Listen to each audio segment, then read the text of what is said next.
नेपालको सबैभन्दा ठुलो एकदिवसीय घरेलु प्रतियोगिता पीएम कप 7औं संस्करणको रूपमा हामी माझ फर्किएको छ।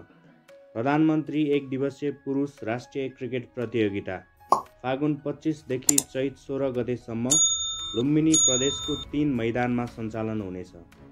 यससँगै पीएम कपका सम्पूर्ण खेल पहिलो पटक काठमाडौँ बाहिर हुनेछन्। क्यानका अनुसार लुम्बिनी प्रदेशका सिद्धार्थ रङ्गशाला, एक्स्ट्राटेक क्रिकेट ओभल र दाङको लमही क्रिकेट रङ्गशालामा गरी प्रतियोगिताका सम्पूर्ण खेलहरू सञ्चालन हुनेछन्। राष्ट्रिय खेलकुद परिषदको कार्यक्रम अनुसार क्यानको आयोजनामा हुने पीएम कपमा 7 प्रदेशका टिम र 3 विभागीय टिम गरी कुल 10 टिमले प्रतिस्पर्धा गर्नेछन्।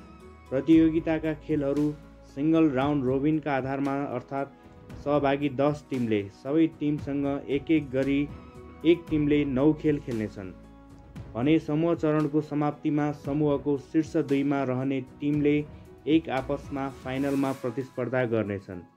सिद्धार्थ रङ्गशालामा पहिलो दिन फागुन 25 गते कोशी प्रदेश र लुम्बिनी प्रदेश खेल्दै प्रतियोगिताको सुरुवात गर्नेछन्। साथै सिद्धार्थ रङ्गशालाले प्रतियोगिताको फाइनल सहित 17 खेलको आयोजना गर्नेछ।